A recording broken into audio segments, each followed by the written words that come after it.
정부가 중동 정세 불안으로 촉발된 항공업계 위기에 대응해 기존의 지원 불가 입장에서 선회해 항공사 지원책을 검토하고 있습니다. 중동발 리스크가 장기화될 조짐을 보이고 항공업계 전반의 위기감이 커지자 어제를 기점으로 대응 기조를 바꾸는 분위기입니다. 정부는 오늘 항공사들의 피해 최소화를 위해 다양한 지원 방안을 테이블에 올려놓고 검토 중이라고 밝혔습니다. 비운항 항공편에 대해 특정 시간에 이착륙할 수 있는 권리인 슬롯과 노선 운수권에 대한 유예를 완화해주는 방안, 또 정부 비축 항공유 활용과 추가적인 재정, 제도적 지원 등이 지원책으로 거론됩니다. 국토부는 최근 산업통상부에 정부 비축 항공유 활용을 제한하는 등 항공사 지원 가능성을 검토하기 시작했습니다. 동시에 항공사들의 과도한 운임 인상은 자제해달라고 요청하는 기조를 유지할 걸로 보입니다. 앞서 정부는 최근까지 고유가, 고환율로 어려움을 겪는 저비용 항공사 등 항공업계에 직접 지원에 나서는 데에는 선을 그어왔습니다. 이에 따라 일부 저비용 항공사들은 국제 항공유 가격 급등의 여파로 잇따라 일부 노선 비운항을 선언하기도 했습니다. 에어부산, 에어로케이 항공 등은 괌, 다낭, 세부 등 주요 국제선 운항을 한시적으로 중단했고 다른 항공사들도 수익성 등을 고려해 추가 감편 가능성을 검토 중인 걸로 전해졌습니다. 현재 국제항공운송협회에 따르면 세계 평균 항공유 가격은 전월 대비 80% 이상 급등했고 환율 역시 큰 폭으로 오르면서 항공사들의 비용 부담이 급격히 커진 상황입니다. 4월 적용 유류 할증료도 역대 최대 수준으로 상승해 소비자 부담도 확대되고 있습니다. 유류 할증료는 항공사가 유가 상승에 따른 비용 부담을 보전하기 위해 항공권에 추가로 부과하는 요금으로 매달 변동됩니다. 싱가포르 항공유 가격을 기준으로 단계별로 책정되며 일정 수준 이상일 때만 부과됩니다. 4월 유류 할증료는 기준기간 평균 가격이 크게 오르면서 전달보다 12단계 상승한 18단계로 제도 도입 이후 최대 수준을 기록했습니다. SBS 김민정입니다. 이란 전쟁 장기화의 여파가 하늘길을 꽁꽁 묶고 있습니다. 국제 항공유 가격이 치솟으면서 항공권 가격 폭등에 더해 항공기 운항이 중단되는 사태까지 잇따르고 있습니다. 당장 오는 5월 국제선 유류 할증료 수준이 1단계에서 33단계 가운데 마지막 단계인 33단계에 진입할 거라는 전망이 나오고 있습니다. 항공유 판단 기준이 되는 아시아 지역 항공유 가격이 갤런당 평균 150센트를 넘어서면 유류 할증료 1단계가 부과되는데 S&P 글로벌 등에 따르면 이미 갤런당 항공유 가격이 상한선인 470센트를 훌쩍 넘어섰기 때문입니다.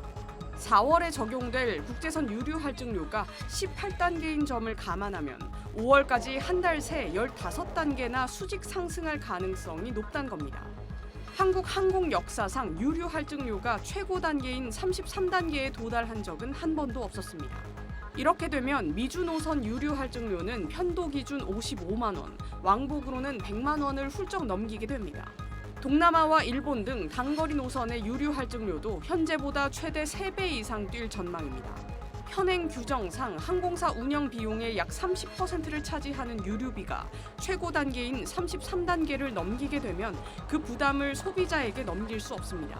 기름값이 오를수록 항공사가 손실을 고스란히 떠안아야 하는 구조인 만큼 저비용 항공사들의 운항 축소가 속출할 거란 예측이 나오고 있습니다. 실제 베트남 비엣젯 항공은 인천에서 나트랑, 다낭 등으로 향하는 노선을 대거 중단하기로 했습니다.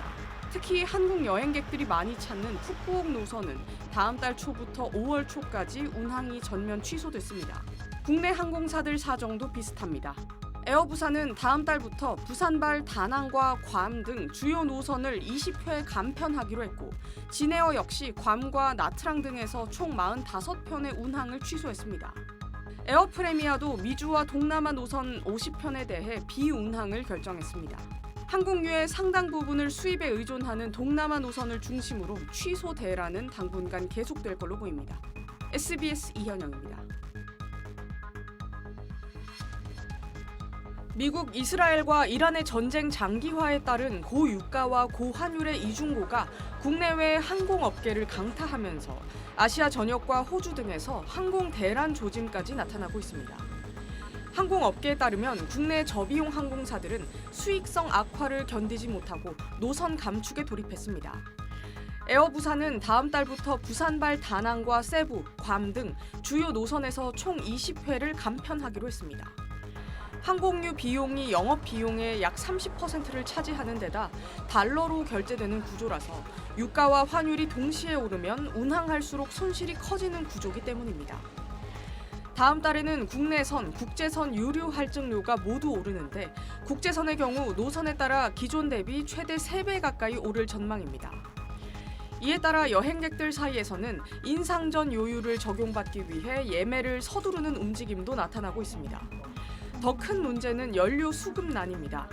제트 연료 가격이 전쟁 전보다 2배 이상 급등한 가운데 중국과 태국이 정유 제품 수출 제한 조치에 나서면서 인근 국가들이 직격탄을 맞았습니다. 특히 항공유의 75%를 수입에 의존하는 베트남과 비축량이 한 달 남짓에 불과한 호주는 다음 달부터 정상 운항이 어려울 수 있다는 경고가 나오고 있습니다. 실제로 에어 뉴질랜드는 연료 부족으로 1,100편에 달하는 항공편 취소를 결정하면서 이를 두고 전례 없는 상황이라고 밝혔습니다. 벤 스미스 에어프랑스 KLM 최고 경영자는 연료 부족에 대한 대응 시나리오 작성에 돌입했다며 유럽에서 연료를 구할 수 있더라도 동남아에서 돌아올 연료를 못 구할 수도 있다. 연료가 없으면 비행을 할 수 없다고 말하기도 했습니다. 이런 상황에 대해 저스틴 어바치 국제항공협의회 사무총장도 단기적으로 큰 문제는 연료 가격보다는 앞으로 공급이 충분히 있을지의 문제라며 우려를 나타냈습니다. SBS 이현영입니다.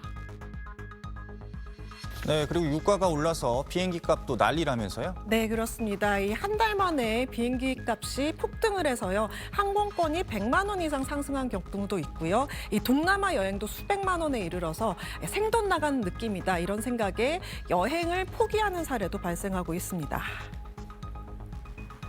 4월 국제선 유류 할증료는 이번 달 적용된 6단계에서 한 달 사이 무려 12단계가 수직 상승하면서 18단계가 적용이 됩니다. 2016년 이후 이 최대 상승폭인데요. 대한항공 기준으로 보면 인천 뉴욕 노선은 편도 9만 9천 원에서 30만 3천 원으로 인천에서 이 런던 파리 노선은 8만 원 정도였던 게 27만 6천 원으로 인천 방콕 노선도 3만 9천 원에서 12만 3천 원으로 모두 이 3배 수준으로 뛰었습니다. 여기에 원달러 환율도 1,510원을 넘어서면서 현지 숙박비와 식비 등 이 전체 여행 비용 부담이 함께 커지고 있습니다. 항공권 가격은 이 유가와 환율 영향을 동시에 받습니다. 유가는 항공사의 연료비를 올리고 환율은 우리가 해외에서 쓰는 비용을 늘립니다.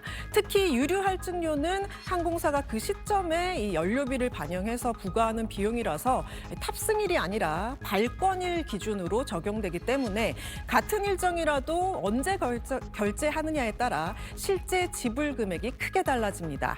이 때문에 소비자들은 더 오르기 전에 예약을 서두르거나 반대로 이 부담을 느껴서 여행을 미루거나 포기하는 선택을 하고 있습니다. 실제로 해외여행 대신 국내 여행으로 바꾸는 흐름도 나타나고 있고요. 여행업계에서는 예약 자체가 줄어드는 움직임도 나타나고 있습니다. 네, 잘 들었습니다.